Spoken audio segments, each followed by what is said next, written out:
You look severe and distant. This can contribute to fueling controversy. Why don't you wear a slight smile like all your fellow presidents around the world? Do you ultimately like or dislike being and the M23? Thank you. Well, those who accuse us, I would ask them why they actually don't support M23 themselves, including AFP, you as a journalist. Why don't you support M23? Or why is the question? Thank you, sir. We take 2-3 more questions. Yeah, keep going. Okay, we'll go with Francois and then David and then come to AP.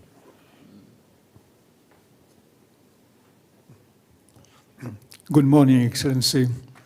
My name is Jean-François Dupaquier from Africa, Arabia. If you watch at the French-speaking press in recent days, you see a lot of articles in favor of Rwanda. Anyhow, there is often an incidental headline that asks the question, but who is Kagame really? The propaganda of your enemies, particularly in Congo, describe you as a cruel and bloodthirsty tyrant. Do you try to change this image? For example, in most of your official photographs, you look severe and distant. This can contribute to fueling controversy. Why don't you wear a slight smile like all your fellow presidents around the world? Do you ultimately like or dislike being fed, sometimes hated, in the Western world? Thank you. Good.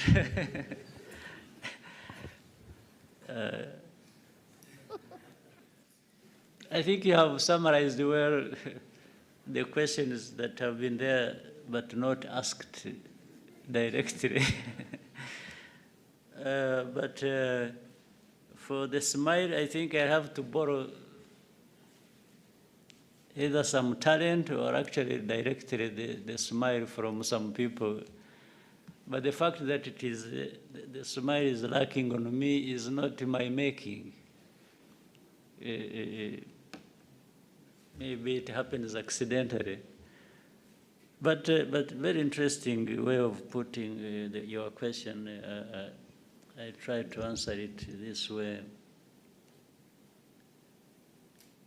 Starting with who is me, who is the person. I have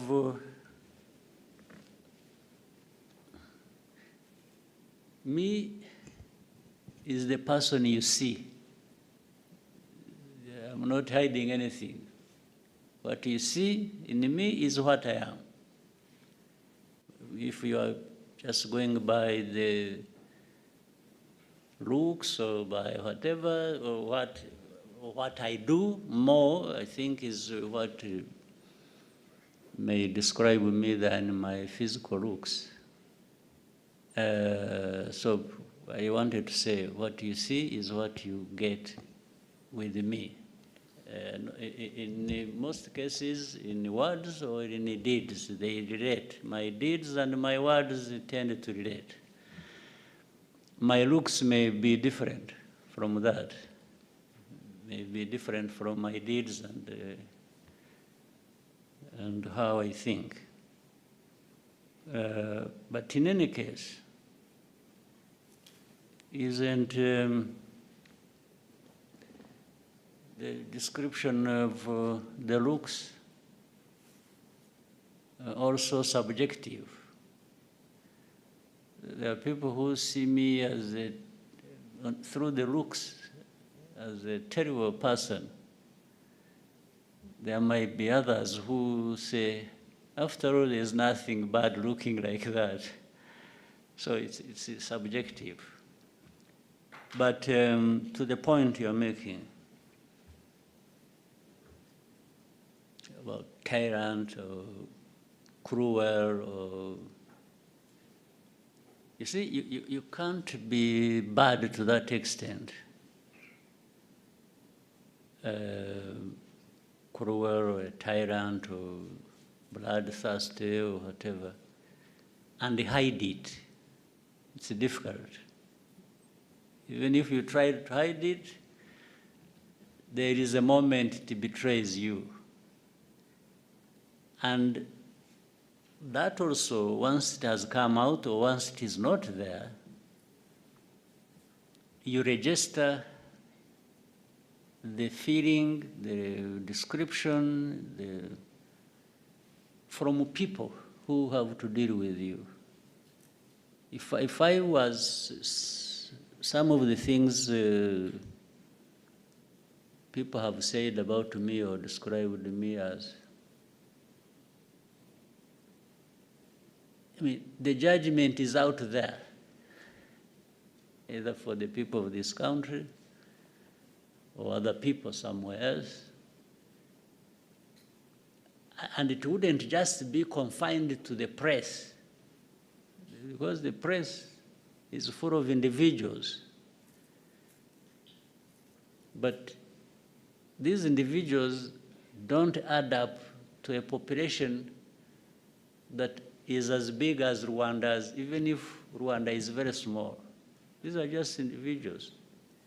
5 in France, 10 in America, 3 in China, 2 in Belgium, and so on and so forth. If you add all of them up, and they are even all negative and saying things about me, surely these can't be the people that are right and the rest wrong. But they only take advantage of the platform they have, they're able to command some voice that they put out there for people to, even people who don't know what you're talking. There are many people who even don't know about Kagame and get to know him by what a journalist has said, or one in the press has said. And in many cases, in my experience, some of them have started by hearing what the journalist said, and they ended up saying, but we've been told lies, when they come to know this through other means, either by direct contact or visit or whatever, and interaction with other people who know this person that has been talked about. They may say, this person told us lies. And consistently, over many years, has been telling us lies. What we saw, what we heard, whether it is this city, whether it is the person, whether it is this. They say, no, but what we are being told is completely different from what we have seen or experienced. So, and of course, there is a particularity with the Western press. The Western press, I mean, you will find out there are things that were said about this country 30 years ago, 25 years ago, that are being repeated now, which means, according to them, nothing has changed. They talk about Rwanda, very poor population. We are poor. We are not where the developed countries are, for sure. But this poverty, the way it was in 1995, in 2000, is not the way it is in 2024. But somebody will keep writing in the press, like what we have today is the same thing as we had 25 years ago, and keep just rubbing it in. You know, even the Kagame and his looks and so on, I've been trying, in recent days, I've been trying with a smile. Maybe it's not a good smile, but I've been trying. So the Kagame you saw in 95, in 94, 2000, anyway, there was no smile. There was nothing to smile about. So I didn't smile. But now with some progress, I can afford some smile once in a while. So if somebody thinks, like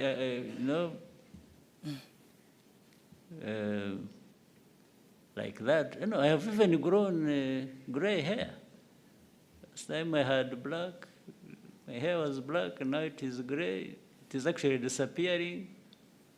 I may be bald. So if you think the Kagame you saw 20 years ago is the same now, no, it is a misrepresentation.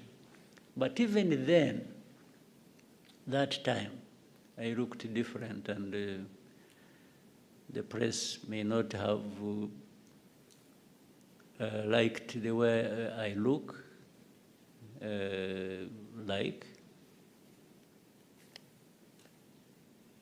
but the situation that time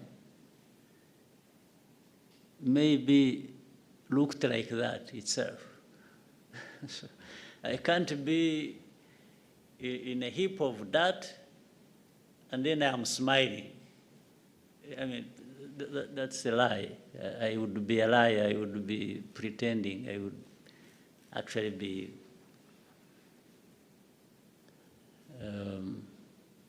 having some problems with me to pretend that everything is okay around me when everything is bad. So, finally, the Kagame you see, or there, or you like, or you don't like, is going to be there anyway. I don't need anybody to like me or to hate me to live my life. I live my life whether you like me or you don't like me. And I have my views, I express them, I do things, I do. So I owe my living to not a single individual or country, even if powerful ones. No, we are all human beings created, sometimes they say, by God. I don't know, maybe we are there for something. But so for somebody to have powers over me, that one I can tell you is not possible. Yeah, even the most powerful didn't create me. Who created them, first of all? And we are all here just temporarily. If we are lucky, we live up to 100 years. Those are the luckiest. You know? So the one who is saying all that has also his time, and he'll go like all of us. Everyone has their day. So that's why I can't accept that anyone has powers over somebody else to the point of dictating. Even the most powerful don't have power over us, how we live, how we do. So, but the Kagame has been shaped by that philosophy, that understanding, that, well, I try like any human being and do my best, do what I can do what I have to do. I may have flaws, make mistakes, own up and do good things, benefit others. And so I'm that person. Tell those people that actually to know me is not complicated. It's straightforward. it's me. Then other things we can discuss on the side. But that was a very powerful question. Thank you, sir. We can take from Amu, who's just next to Francois. And then Thank you. Thank you, Your Excellency, Amu Kanampili from AFP. My question is about the March 23 movement in Eastern DRC. Your government has previously denied backing the movement. Does that denial still stand a year and a half later? And what is the current relationship between Rwanda's government and the M23? Thank you. Well, those who accuse us, I would ask them why they actually don't support M23 themselves, including AFP, you as a journalist. Why don't you support M23? Or why is the question, you support M23 or you don't support M23? First of all, what is M23? M23 is an organization born in and out of Congo. That's number one. Number two, these are Congolese. And you will hear even Congo admit it. Now, why do they exist? Why are they fighting? Why do they have arms? Is another question. It is also a simple question. They exist because they have been denied their rights as citizens of that country. They are called Tutsis of Rwanda. Fine. But then you need to be educated also a little bit about history. We have Rwandan communities in Congo who are Congolese, and by the way, these are not just Tutsis, it is the same social structure of a country that is also there in Congo. Like, in fact, we have other neighboring countries where they are, but they are citizens of those countries. We have 100,000 people originating from this community, 100,000 who have been living here in Rwanda in refugee camps for the last 2 decades. Why? Because they are being uprooted from their ancestral homes, persecuted, and sent across. In fact, there are more in Uganda. There are 300, there's 100,000 here, there are hundreds of thousands there in Uganda, more numbers. So M23 is born out of that situation. That's why I asked the question. I said, well, why wouldn't anybody else, why are we being accused as Rwanda of supporting M23? And I'm saying even those who accuse us, actually I should accuse them of not supporting M23 because it is as if they agree with the injustice that is being done to this community. Otherwise, if you didn't agree with that injustice, you would be actually raising questions. Why these people of M23 being treated like this? Why are we having 100,000 refugees here in Rwanda? That's where you would start from. Not start from asking Rwanda, are you supporting M23 or not? Are you still denying it? Because you are asking the wrong question. The issue is not whether anybody supports M23 or not. The issue is, what is actually the problem of M23? That's the question you should have asked, in fact. What is the problem? What is this thing called M23? Are they human beings? Are they this? Are they Rwandans? Are they Congolese? Are they that? Why? Why do they exist? Why do they even have arms and are fighting in their own country? This is the right question that I should be asked. So whether Rwanda supports or associated in any way is actually immaterial. It is relevant to the question. Or even you, if you want to educate yourself or educate the public, the question should have been simple. Ask me, by the way, what do you understand the M23 to be? What is it?